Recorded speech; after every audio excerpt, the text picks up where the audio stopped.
All right, let's go to the interview that I pre-recorded the other day with Mike Lindell, unveiling not only the long history and the last 3.5 year relationship with Jimmy Kimmel and how it evolved, but I sent him the J handkerchief. He wore it on the air, and he said, I got a gift coming your way, Brand Dog. And you know what? He's a man of his word when it came to that. He sent me a gift. I am going to put it on during this broadcast you're about to see, as well as the handwritten letter from Jimmy Kimmel. So we recorded this the other day with Mike Lindell, and we want to bring it to you now. Watch this. Mike Lindell, we're doing a joint show tonight, Mike and I. Mike, how you doing? I'm doing great. Great to see you again. All right, so we have a big presentation to make. I got a gift from Jimmy Kimmel.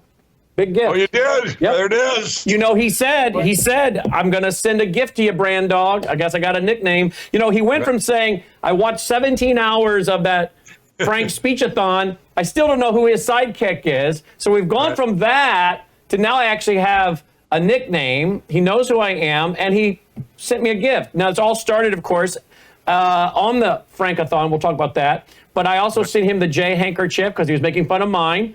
And he wore it on the air, as people will see. And then he said, I have a gift for you, Brannon. And true to his word, he sent me a gift. But we're going to lay out the montage of the relationship that has blossomed between Jimmy Kimmel and Mike Lindell and his sidekick, Brand Dog here. First of all, I got a letter, Mike.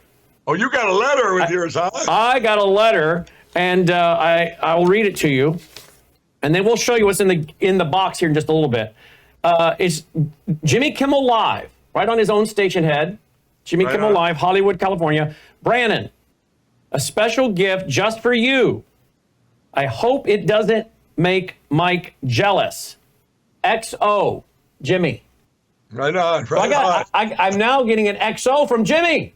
There you go. So I'm going to frame that. That'll go on my office wall. So I will. Just so everybody knows, I got that. I didn't get a note like that when I got my, trash can, my expensive. It's a nice trash can. I've been using it. Of course, then you sent him his little J things, and now you've got this gift we're going to reveal in a bit. But boy, what a nice note there. I mean, there's a side of Jimmy I don't think people know out there. Well, I know. I was a little shocked. Everyone that's looked at it is like, he gave you an XO. I think this is a very blossoming relationship here, apparently. There you go. I've gone from being just the sidekick to Brand Dog to XO. So we're making progress in our relationship. Right on. All right. So should we go back into our archive? Well, let's pull out the clip where you're sitting right here at this desk. I'm sitting over here, and we're reading at the Frank-a-thon. This would have been, we launched that April 19th, 2021, right, Mike?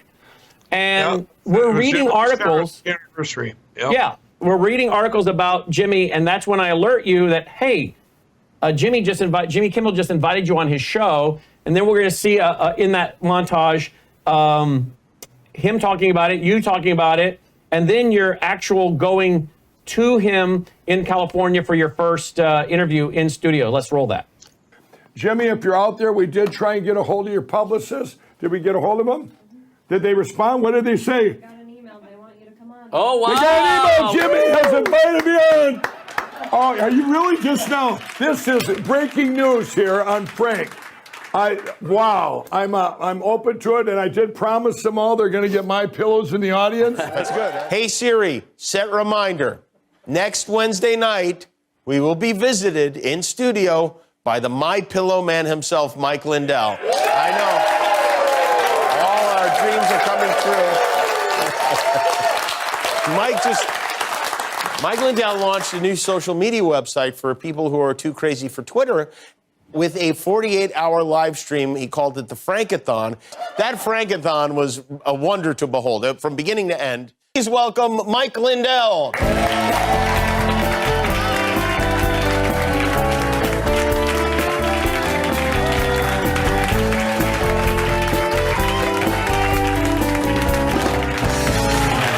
Your producer asked me, they said, Mike, would you have done it if it was reversed? Knowing what I have now, if they would have put Donald Trump back in on December 14th, and knowing what I had right now, I would still be sounding the alarm going, you guys, these machines, they were hacked, and we have to do something in our country. I believe that you are sincere. All right, so that's your first visit in studio.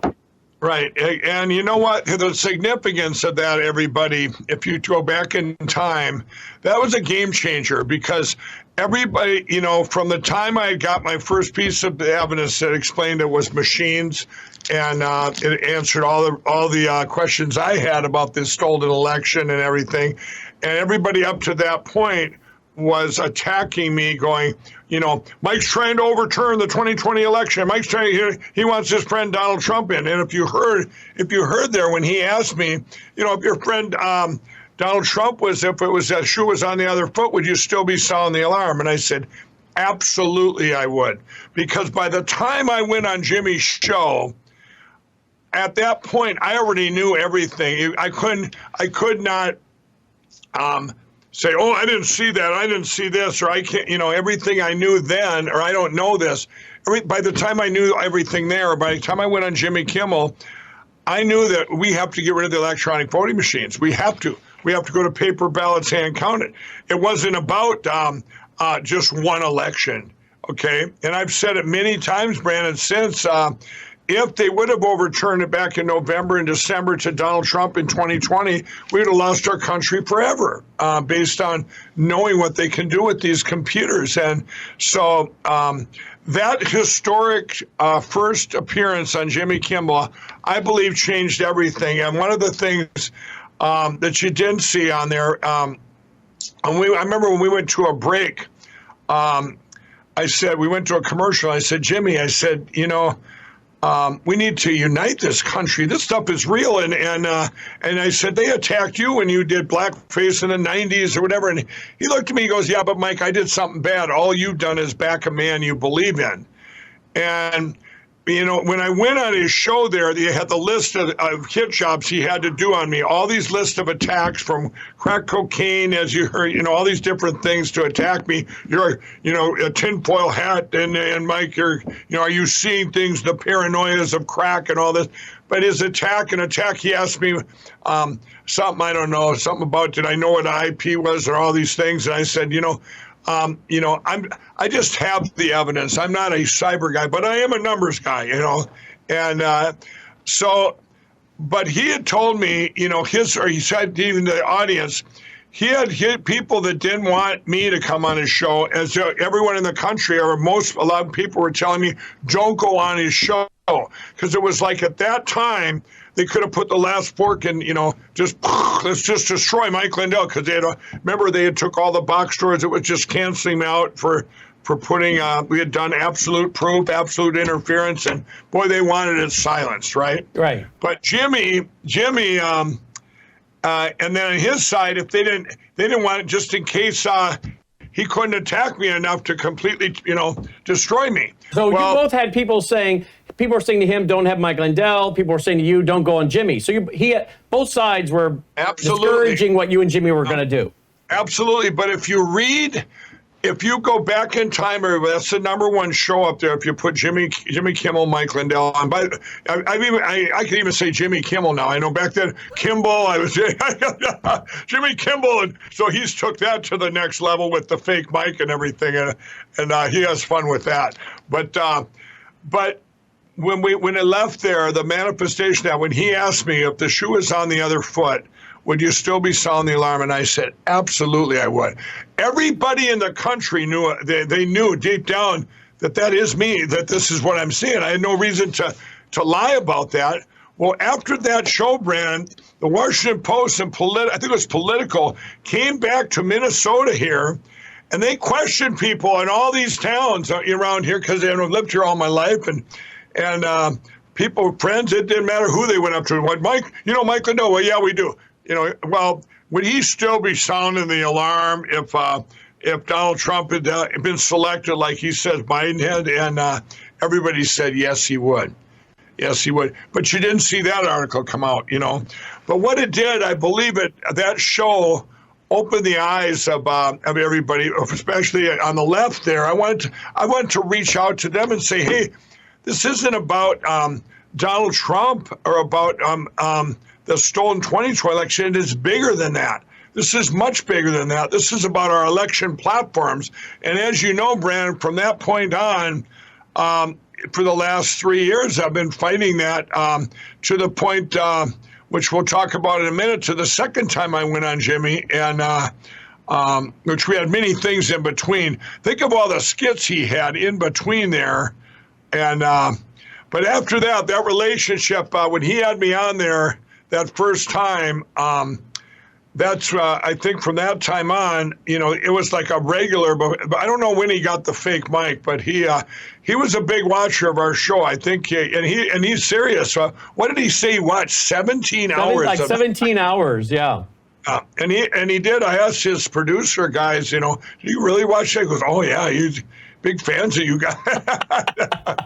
All right, so that brings us up to the first visit. So then we had the whole COVID mess, right? Had all that COVID stuff going on, and you didn't get the shot. I didn't get the shot, and apparently they wanted to put you in the machine over across at Buster Dave's or whatever it's called, right? Well, yeah. Well, here's how that went down. Jimmy made a comment on stage. He says,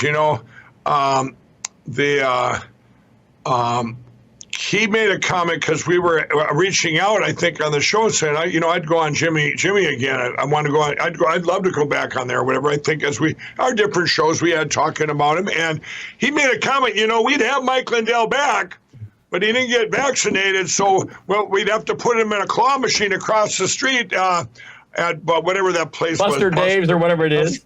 Whatever it was, and so we grabbed that. If you remember, we grabbed that, and on a show I said, I'll go in that claw machine. I think the first time I was on a show, we wanted to do it on a mattress with all the pillows and whatever. If you remember that, what you were going to do it on a California King with down feather, and you said no on the down feather. Right. He said, no, we're going to have My Pillows. Down's bad for you. Down's a downer, everybody. We got to have My Pillows, You got to have a real My Pillow. Okay. Well, anyway, so when he made that comment, I wouldn't have him on unless he went in a claw machine. I kind of trapped him because I went on TV and said, I'll go in a claw machine. So he was kind of trapped there. And I don't know how many months later it was after that show aired when he agreed. And I don't know, do we have that? Yeah, we have some clips. Let's play some clips from the second appearance by Mike Lindell on Jimmy Kimmel in California. Here we go. Thanks for watching. Thank you for coming. I'm glad you're here. I'm glad you're in a good mood. It is, that's a weird noise, by the way. It's just a weird noise for a human being to be making. But it's appropriate because tonight is My Pillow night. The pillow apocalypse has begun. All the way from whatever planet he came from, Mr. My Pillow, Mike Lindell is here to finally answer the question, what if Ted Lasso was on the FBI watch list? Mike, was here once before a couple of years ago, and he must have had fun because he's been very anxious to come back. Hey, Jimmy, how was your New Year? I'd love to come on your show, Mr. Jimmy. I would like to talk to old Jimmy Kimmel again. I would love to come on your show. Jimmy, if you'd like me to come on your show, here I am. Heck, I think we got our anniversary coming up, Jimmy. So that would be a good thing. We could do it. I'm in LA. I'll be in LA. I'm going to be here all week. I'll come on your show anytime, and I'll do whatever you want me to do. I'm saying, yes, Jimmy, I will come. Jimmy, you'd probably double your audience. I got new stuff, Jimmy. How about we get together, Jimmy? Jimmy Kimmel. Jimmy Kimmel. Jimmy Kimmel. Jimmy. Jimmy. Call me up, Jimmy. Call me up and tell me what time you want. I'll be there. Jimmy, I haven't heard from you. It's not funny anymore, right? No, it's still funny. In fact, it kind of gets funnier as it goes on, but we missed Mike, so we accepted his request on one condition. I told Mike he's welcome on the show if he agreed to do the interview from inside a Dave and Buster's claw machine. And guess what?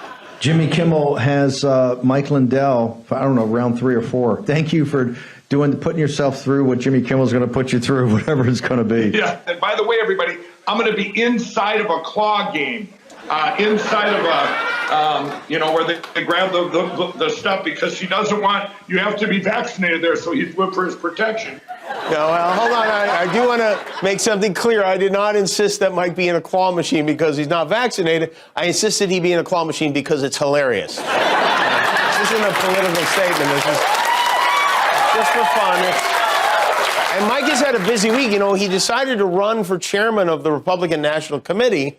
There were 167 votes cast. He got 4 of those, so he didn't win. But he claims Ronna McDaniel, who did win, asked him to spearhead an elite unit of election conspiracy investigators. Right, it's going to be you. Why do I have the feeling this will be headquartered in the back of a van in Mankato, Minnesota?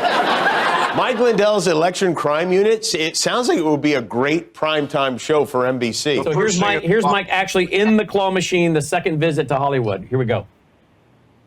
Joining us now from the corner of Donkey Kong and Q*bert, the My Pillow guy, Mike Lindell. Hello, Mike. Jimmy Crumble, is that you? It's me. Well, Mike, first question, Mike, is why do you think people don't take you seriously? Well, I want to tell you this, Jimmy. Remember we were kids and we questioned these carnival games, whether they were rigged or not? Yeah, right. But when we spoke up back then, we didn't get sued, did we? No, that's right. Hey, Mike, get rid of that kid. Will you give him a toy or something like that? There you go. You got a winner. It's a rigged game. It's a rigged game. It's a rigged game. All right, so it's a rigged game, Mike. So, I'll tell you, you guys see how much fun I could have, but then just, I'm looking around, Jimmy Kimmel, is that you?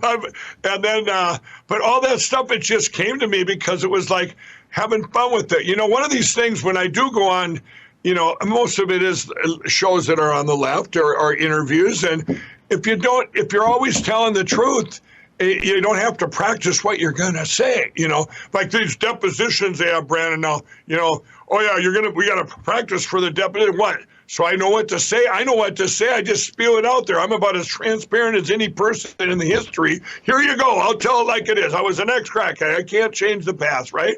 It's transparency and the truth. And one of the things you're going to see now, I want you to play.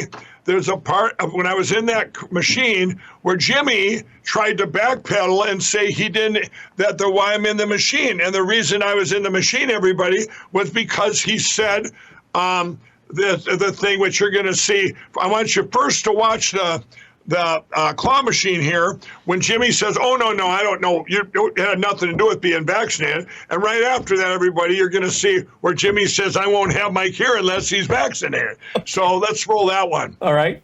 No, I didn't want you in there because you weren't vaccinated. I don't know. To be honest, I don't even remember why I decided you should be in there. No, you said it on your show. It seemed...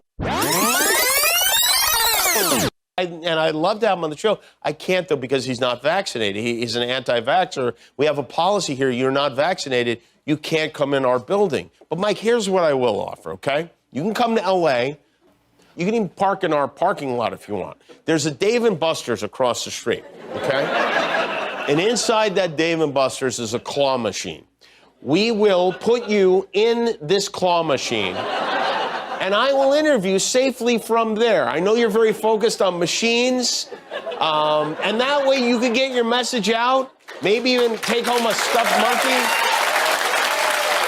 Wouldn't that be fun, Guillermo? That's a great idea. Thank you. Do we have a deal? I mean, if you really care about democracy, you will get in that plexiglass box and save this country, because you said it yourself, we're headed in a direction where everything is upside down. All right, so either he forgot or he just told a little white lie. Which one, Mike? Well, I think it was a big white lie. I think he knew. I mean, we just showed the tape where he said I had to be in a claw machine, but he lied. He just lied straight up, and we're going to talk a little bit later here. Other lies he's told. Now, you can't play plausible deniability on everything, can you, Brannon? And his shtick can only go so far. So. But anyway, that's one, we talk about that. Why don't he out and out lied there, because that's why I was in the claw machine, and I've been tried to cover his tracks.